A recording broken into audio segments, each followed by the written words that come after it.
문 대통령은 시정연설에서 일자리 추경안의 중요성을 강조했습니다. 국민의 삶이 고단한 근본 원인은 바로 일자리입니다. 한국당은 인사 문제가 풀리지 않으면 사실상 모든 국회 일정을 보이콧하기로 당론을 국민의당과 모았습니다. 바른정당도 현재로선 협조할 의사가 없음을 분명히 했습니다. 예, 문재인 대통령 어제 국회 시정연설을 통해서 추경안 통과의 절박성을 강조했습니다. 일자리란 단어가요, 44번 나왔습니다. 하지만 야권의 반응은 냉랭하죠. 처리 과정이 순탄치가 않아 보입니다. 게다가 어제 강경화, 김상조, 김희수 후보자 청문 보고서 채택 무산됐습니다. 모두 무산됐습니다. 이래저래 꼬여있는 상황. 오늘 이 문제는 국민의당 박지원 전 대표 연결을 좀 해서 고민해보죠. 박지원 전 대표님 안녕하세요. 안녕하세요. 박지원입니다. 어제 대통령 시정연설 뒤에 문 대통령하고 박지원 전 대표하고 악수하는 모습이 화제였어요. 네. 오랜만에 하신 거죠? 지난번에 대통령 당선되시고 제 방을 방문해서 한번 만나 뵙고 예. 두 번째입니다. 어떻게 좀 온기가 전해지든가요? 어떻게 느끼셨어요? 손 딱 잡을 때. 아무래도 대통령께서 국회의석으로 일부러 찾아와서 예. 하시는 악수이기 때문에 또 반갑고 요즘 잘하고 계셔서 더 좋았습니다. 그러셨어요. 어제 이제 시정연설, 일자리 추경을 위해 도와주십시오. 이런 호소였는데 박지원 의원께서는 연설 듣고 마음을 좀 정하셨습니까? 추경에 대해선? 일자리, 특히 청년 실업 문제나 노인 복지에 대해서 추경을 편성했기 때문에 당연히 도와드려야죠. 그렇지만은 거기에 과연 공무원 숫자를 늘려서, 즉 공공일자리를 늘려서 일자리 문제를 해결하겠다라고 하는 데는 우리 당내에서나 저 개인적으로도 그것은 아니다. 이런 생각을 가지고 있습니다. 사실은 요 사이에 박지원 의원께서 계속 문재인 대통령 잘한다만 하셔서 추경에 대해서도 적극적으로 동의하실 줄 알았는데 추경에 대해서는 좀 부정적이시네요. 제가 잘한다고만 한 게 아니라 예. 못하는 것은 못한다. 이렇게 지적을 했습니다. 예. 언론에서 예. 아마 언론도 그렇게 생각하나 봐요. 대통령이 잘하시니까 잘한다만 보도하더라고요. 그렇게 된 건가요? 네, 못한다는 것도 많이 지적했어요. 그러셨어요. 근데 예. 추경에 대해서는 동의하기 어렵다. 이쪽 같은 그렇습니다. 입장 당과. 추경을 근본적으로 반대하는 것이 아니라 예. 거듭 말씀드리지만 일자리 창출, 즉 청년 문제나 노인 문제에 대해서는 당연히 하셔야 되지만은 예. 대통령 후보 때도 81만 개의 공공일자리를 늘려서 실업 문제를 해결하겠다 하는 것은 처음부터 지금 우리는 반대를 하고 있고, 특히 공공일자리, 공무원의 일자리를 늘리는 것은 예. 필요하면 늘려야죠. 그렇지만 그렇게 많이 늘리는 것은 공무원은 한 번 채용하면은 예. 20년, 30년을 보아야 됩니다. 예. 신분 보장을 시켜야 되니까. 그렇죠. 그래서 그러한 것은 문제가 있다. 그리고 보시는군요. 일자리 창출은 근본적으로 예. 기업에서 이루어져야 되는 거지 정부가 주도적으로 해서는 안 된다 하는 생각을 가지고 있습니다. 지금 정부 여당에서는 허투루 채용하는 건 아니고 지금도 필요한 그 일자리들을 찾아내서 공무원 일자리 만드는 것이다. 또 공기업부터 시작해야, 공공기관부터 시작해야 사기업들도 그 분위기를 받아서 이어갈 거다, 일자리 만들기. 이런 의견이긴 하던데요. 이걸로는 불충분하다고 보세요. 저는 IMF 외환위기 때 기업을 또 정부를 구조조정할 때도 그런 얘기를 했습니다. 예. 구조조정이라고 하는 것은 무조건 잘라내는 구조조정도 있지만은 부족한 것을 채워주는 구조조정도 있거든요. 그래서 당연히 소방직이나 이러한 공무원은 늘릴 필요성이 있으면 늘려야 됩니다. 예. 그렇기 때문에 그렇게 흑백 논리로 공무원은 안 된다. 이런 것은 아니고, 그건 아니고. 늘릴 수 있는 것은 늘려야 되지만은 예? 또 줄여야 될 것이 있으면 줄여서 근본적으로 작은 정부를 지향해야 된다. 그런 이런 말씀. 얘기를 하는 겁니다. 그러니까 지금 81만 개 이렇게 뭐 숫자를 박아놓고선 자기적으로 가지 말아라 뭐 이런 말씀. 조금 더 효율적으로 계산을 따져보자 차근차근하게 이런 말씀이세요. 지금 지방에 기초단체를 가면은 인구는 3만 명 내외인데 예. 공무원 숫자는 1,000명, 2,000명으로 늘어나고 있어요. 예. 물론 사회복지사 같은 것을 채용하는 것은 바람직하지만은 그러한 문제를 근본적으로 가지고 있다 이런 얘기입니다. 알겠습니다. 이 참 추경도 지금 박지원 의원 말씀 들어보니까 쉽게 풀릴 상황이 아닌 것 같은데 게다가 인사 문제까지 겹쳤습니다. 자유한국당 저는 이미 문재인 정부가 굉장히 강하게 산들바람 불어서 나가지만은 봄단은 끝난다. 그런데 7가지 문제가 올 것이다라고 하는 중에 두 번째가 추경 문제다 이렇게 지적을 했고 이것은 비록 자유한국당은 참여를 하지 않지만 예? 모두 3당이 지금 논의는 하고 있지만은 조금 문제가 있을 겁니다. 아니 지금 그러니까 자유한국당은 세 사람 다 안 된다. 강경화, 김상조, 김희수. 국민의당은 적어도 강경화 후보자는 안 된다 이런 입장인데 박지원 전 대표께서는 셋 다 찬성 입장이셨죠. 지금도 그대로십니까?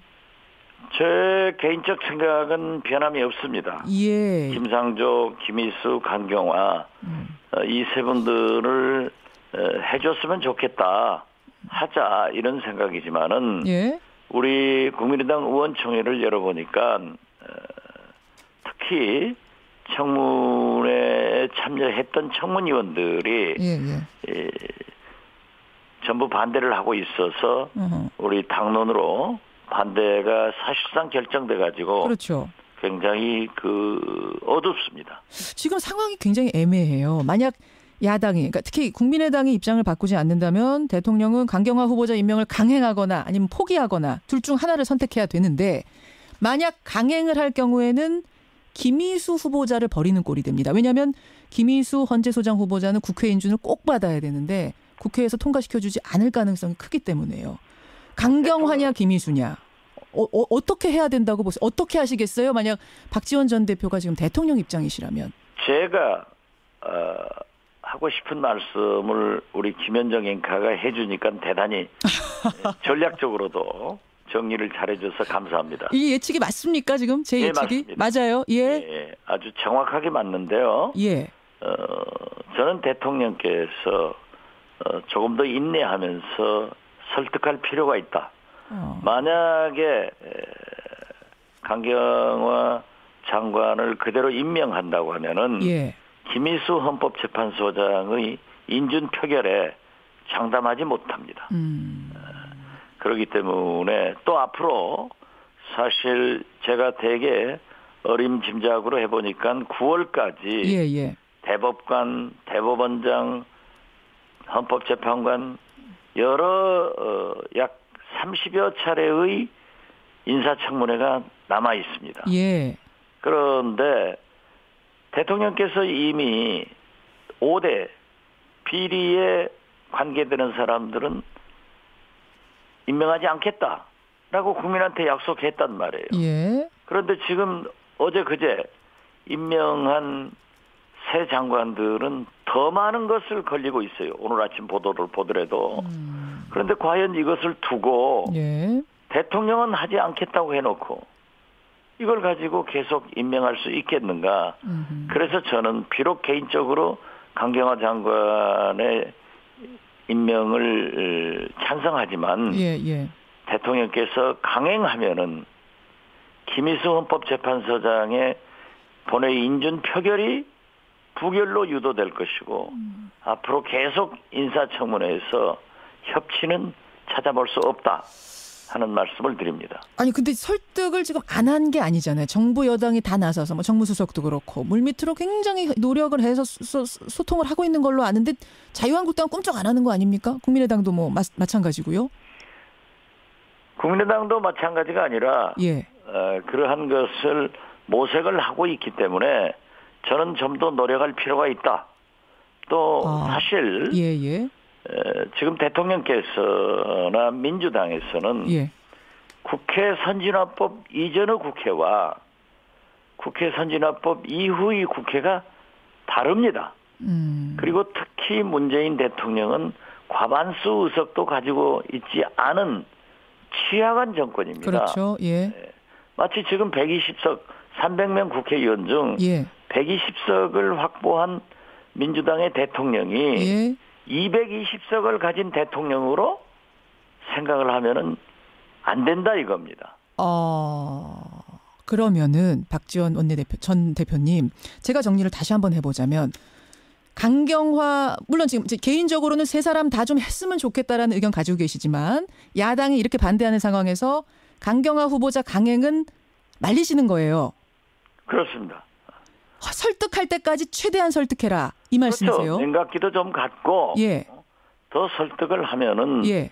가능성이 있을 건데 마치 120석 가진 대통령이 예. 220석 확보한 대통령처럼 임명을 강행하면은 어떻게 되겠냐 이거죠. 줄줄이 30명 인사청문회가 다 문제가 될 거다. 앞으로 험난해질 거다. 그렇지 않습니까? 만약 강경화 장관을 임명하면은 예. 그것이 기준 스탠다드가 된단 말이에요. 예. 그러면 다 강경화는 됐는데 왜 이건 안 되느냐? 왜 안 되느냐? 또 지금 현재 5명 어제 그제 발표한 인사들만 보더라도 예. 이분들은 감동도 없고 스토리도 없어요. 거기에 대해서는 또 혹평을 하시네요. 김상조 공정거래위원장이나 예, 강경화 외교부 장관 후보자 같은 분은 감동도 있고 스토리도 있거든요. 그런데 청문 과정에서 이러한 것이 나타나니까 예. 지금 상당히 어려움이 있는데 더 많은 논문 표절과 더 많은 잘못이 있는 그러한 분들을 계속 임명해놓고 해주라 예. 하는 것은 설득력이 없어지는 거예요. 알겠어. 그러면요. 박지원 전 대표님. 대통령이 어떻게 설득을 해야 이게 설득이 될까? 지금 최대한 설득을 하라라고 하셨는데 얼마나 더 해야 되고 어떤 방식으로 해야 됩니까? 그걸 제가 잘 알면 대통령이죠. 아니 그걸 주셔야죠. 그게 문제인 잘 거예요. 아실 거고 실제로 대화들을 많이 하고 예. 그러기 때문에 저는 그렇게 생각하면 됩니다. 대통령께서 예. 박근혜 대통령 탄핵 이후 예. 우리 국민들이 요구하는 시대 정신은 새로운 대한민국, 국가 대개혁을 바라고 있습니다. 저는 적당한 비유가 되려는지 모르겠습니다만은 4.19 혁명 후 예. 장면 내각이 출범해서 예. 얼마나 많은 국민들이 민주주의를 요구했습니까? 이때 장면 내각이 잘못 핸들링 해가지고 5.16을 가져왔습니다. 이렇게 중대한 문재인 정부이기 때문에 저는 120석 가진 정당의 대통령, 예. 특히 국회 선진화법을 알겠습니다. 가진 대통령이기 때문에 예. 더 많은 노력과 국민의당이나 바른정당에 대해서 더 큰 노력이 필요하다. 알겠습니다. 저는 그렇게 봅니다. 예, 그러니까 그런 노력하면 자유한국당은 예. 사실 역사적으로 보더라도 IMF 외환위기를 가져와서 우리 국민들에게 고초를 주었고 예. 지금 시간이 많지 않아서 짧게 정리 부탁드립니다. 탄핵시켰는데 예. 그분들을 설득하기는 어렵지만은 국민의당이나 바른정당에 대해서 더 노력을 하는 것이 필요하다 이렇게 봅니다. 여기까지 말씀 드려야겠습니다. 오늘 고맙습니다. 네, 감사합니다. 국민의당 박지원 전 대표였습니다. 공공 일자리를 늘려서 일자리 문제를 해결하겠다라고 하는 데는 우리 당내에서나 저 개인적으로도 그것은 아니다. 이런 생각을 가지고 있습니다. 사실은 요 사이에 박지원 의원께서 계속 문재인 대통령 잘한다만 하셔서 추경에 대해서도 적극적으로 동의하실 줄 알았는데 추경에 대해서는 좀 부정적이시네요. 제가 잘한다고만 한 게 아니라 예. 못하는 것은 못한다. 이렇게 지적을 했습니다. 예. 언론에서 예. 아마 언론도 그렇게 생각하나 봐요. 대통령이 잘하시니까 잘한다만 보도하더라고요. 그렇게 된 건가요? 네, 못한다는 것도 많이 지적했어요. 그러셨어요. 근데 예. 추경에 대해서는 동의하기 어렵다. 이쪽 같은 그렇습니다. 입장 당과. 추경을 근본적으로 반대하는 것이 아니라 예. 거듭 말씀드리지만 일자리 창출, 즉 청년 문제나 노인 문제에 대해서는 다 사기업들도 그 분위기를 받아서 이어갈 거다, 일자리 만들기, 이런 의견이긴 하던데요. 이걸로는 불충분하다고 보세요. 저는 IMF 외환위기 때 기업을 또 정부를 구조조정할 때도 그런 얘기를 했습니다. 예. 구조조정이라고 하는 것은 무조건 잘라내는 구조조정도 있지만은 부족한 것을 채워주는 구조조정도 있거든요. 그래서 당연히 소방직이나 이러한 공무원은 늘릴 필요성이 있으면 늘려야 됩니다. 예.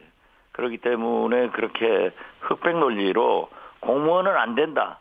이런 것은 아니고, 늘릴 수 있는 곳은 늘려야 되지만은 또 줄여야 될 곳이 있으면 줄여서 근본적으로 작은 정부를 지향해야 된다. 이런 말씀. 얘기를 하는 겁니다. 그러니까 지금 81만 개 이렇게 뭐 숫자를 박아놓고선 자기적으로 당연히 하셔야 되지만은 대통령 후보 때도 81만 개의 공공 일자리를 늘려서 실업 문제를 해결하겠다 하는 것은 처음부터 지금 우리는 반대를 하고 있고, 특히 공공 일자리, 공무원의 일자리를 늘리는 것은 필요하면 늘려야죠. 그렇지만 그렇게 많이 늘리는 것은 공무원은 한 번 채용하면은 20년, 30년을 보아야 됩니다. 신분 보장을 시켜야 되니까. 그렇죠. 그래서 그러한 것은 문제가 있다. 그리고 보시면. 일자리 창출은 근본적으로 기업에서 이루어져야 되는 거지 정부가 주도적으로 해서는 안 된다 하는 생각을 가지고 있습니다. 지금 정부 여당에서는 허투루 채용하는 건 아니고 지금도 필요한 그 일자리들을 찾아내서 공무원 일자리 만드는 것이다. 또 공기업부터 시작해야 공공기관부터 시작해. 문 대통령은 시정연설에서 일자리 추경안의 중요성을 강조했습니다. 국민의 삶이 고단한 근본 원인은 바로 일자리입니다. 한국당은 인사 문제가 풀리지 않으면 사실상 모든 국회 일정을 보이콧하기로 당론을 국민의당과 모았습니다. 다른 정당도 현재로선 협조할 의사가 없음을 분명히 했습니다. 문재인 대통령 어제 국회 시정연설을 통해서 추경안 통과의 절박성을 강조했습니다.